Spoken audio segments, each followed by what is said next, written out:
Hey folks, so it's been a while. Uh, I'm doing a speed run again, as you can see in the title, and this one's going to be 10 to 60.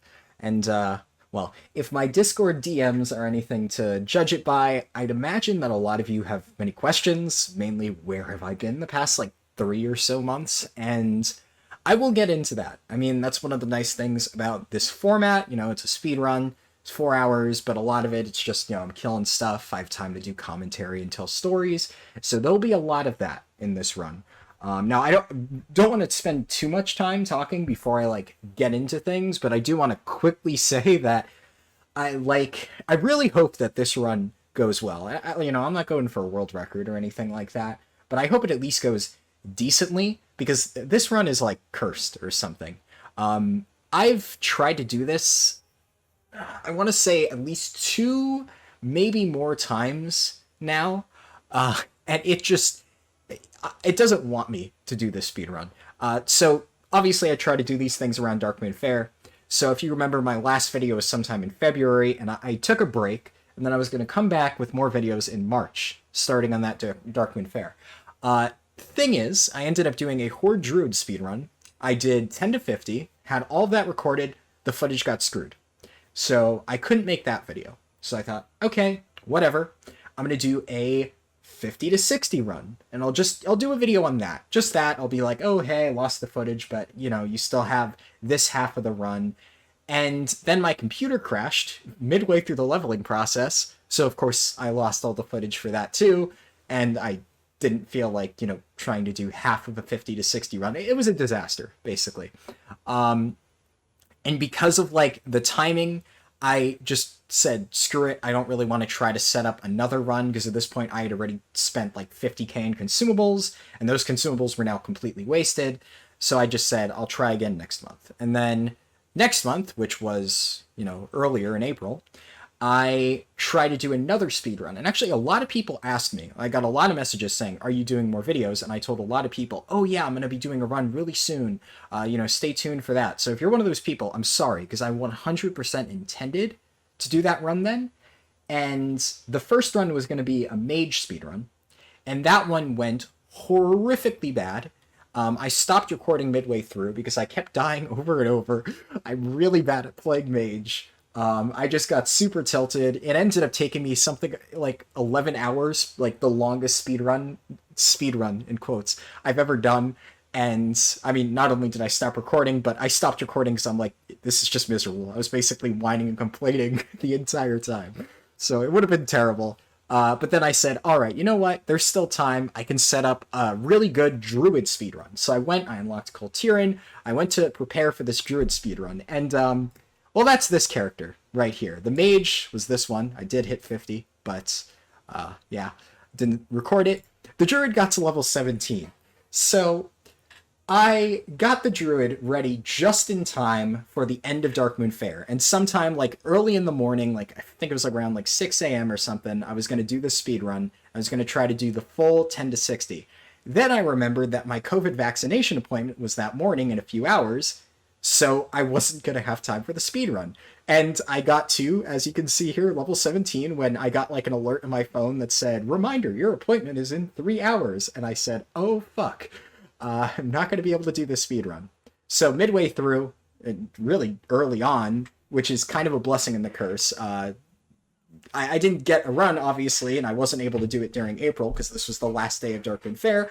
But because it was early on, I didn't use many consumables. Most of my stuff was saved, and I could carry it over into the run that you're about to see.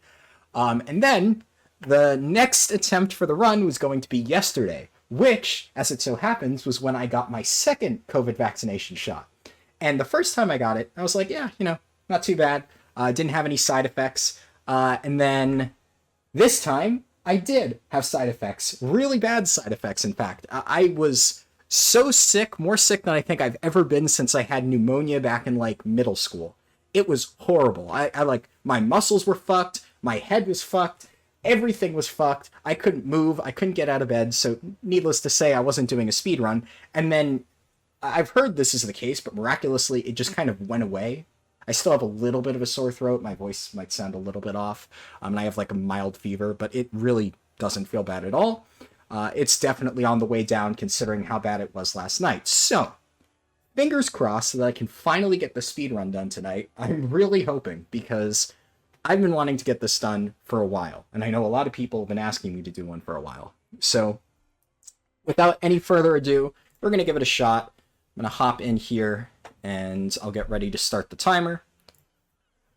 Also, one thing I'll hopefully remember to do, I know a few people have asked me to put, like, run starts at X time. I know some of the older runs, like, it's not a big deal, but here I'll probably put run starts at, like, 5:12 or whatever that time was. Just, you know, a few people find that useful. Alright. And time starts the moment I move, so...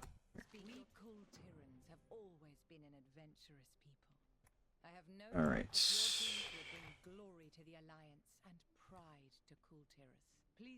Let's go into cat form. I always forget what my keybind for zoom out is. Zoom out. I didn't see it in time. It's like mouse wheel out, and then obviously, but there's something else here. Let me check. This isn't super serious. Okay, ends. Gotcha. There we go. Tabard of Kul'tiran. So we're gonna do a shrouded cloth bag. All right. So, like I said, this isn't a super serious speedrun, but obviously there's a lot of stuff right at the beginning, as always, so I do need a short amount of time just to focus up and get the basics done. One little change from previous speedruns, you're going to see me go here and set my Hearthstone to the Stormwind Embassy. Minor change, but it is kind of important. I should also mention that while I've done Alliance speedruns in the past, they've always been very unrefined, and I've kind of expressed a few times that I've been really unhappy about that. I never wanted them to be like as rough as they were, but I just could never find a great route for it. I'm happy to say that I think I found a pretty good route. I'm pretty happy with what this has turned out to be. We'll see if it ends up working out the way I expect it to. You know, who knows? But I think it will. Also, one bad thing that, you know, has led us off on a bad start with this run is I unfortunately wasn't able to get all of the Darkmoon Faire quest items. Just I could not find them on the auction house. So that was just unfortunate. Not much I could really do about that. Okay. Legion Invasion. Stormwind Portal Stone. Yeah, I can't remember. Does that take me to the docks? Because if so, that would be good. But I don't think it does. Pretty sure it takes me to the portal room. So I don't really want to risk it.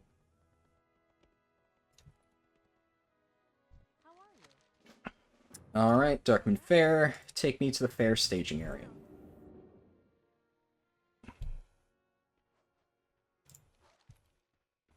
So before I forget, I'm going to use my potion right here. Then I'm going to go ahead and use gun shoes, which I need to put on my bars. So I'm going to do this, this.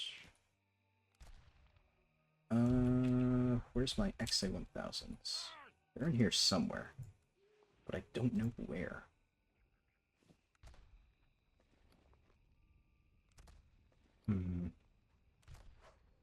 Aha! There you are. And then I can just waltz right on in.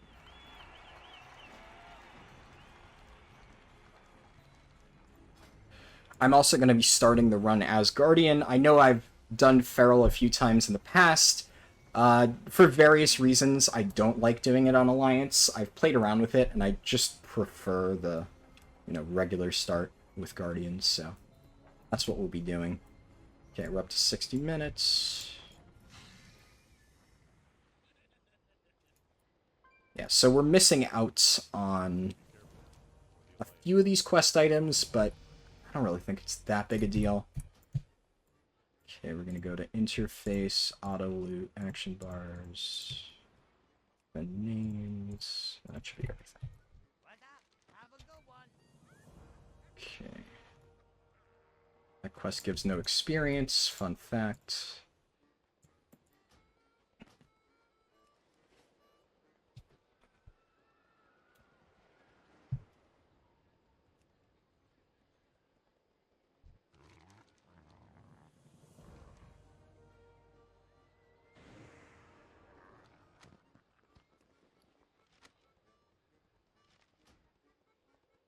All right.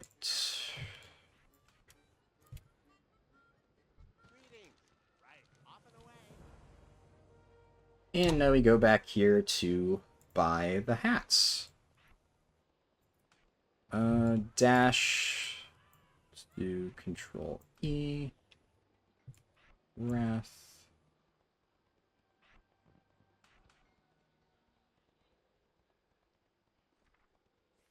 And then my forms, just before I forget.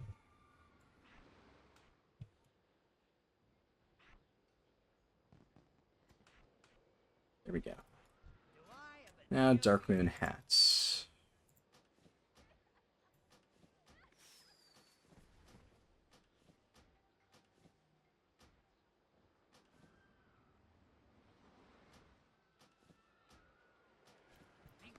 Alright, so now we're going to use... You know what? Why not? We'll use this. We'll figure it out.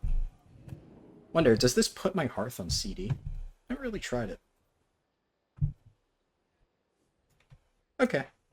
Honestly, that's not too bad, because we have to go to the docks, so... Cool.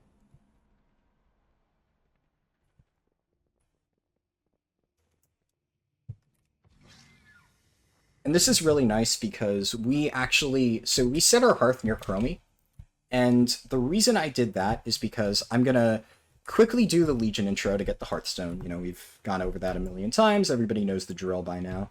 But one other thing that I'm going to do is I'm going to do WAD first this time. And because of that, I'm going to need to really quickly get back to Chromie, and that means that I'm going to set my hearth there. So, yeah, I think once I get past that major hump and we get into, like, the WAD intro, which, you know, everybody's seen a million times, I can start going over stuff. I will say, now that I'm setting up things... let me go into bear form and set up my bars real quick. Just frustrating me. Control Y, then cat form. Cat form, I can put shred here. And ferocious bite here. Did this tail before.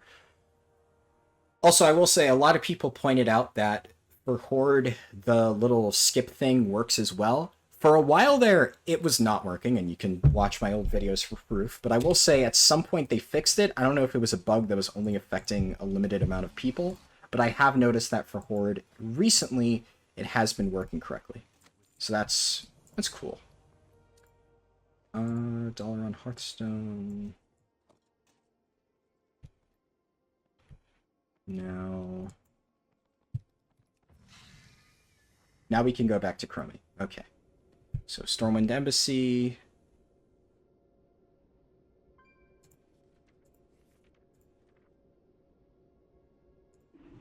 Okay, so I need to put Maul and Moonfire on my bars. So Maul and Moonfire, and we're set. Awesome. I'd like to select a different timeline. Let's go with the Iron Horde. Now, unfortunately, we have to go all the way back to the portal. It's a lot of traveling in this part of the run for Alliance, you know, fun stuff. But it is worth it. In theory, something I maybe could do is use the dollar on Hearthstone here, and then use that to get back. It's a consideration.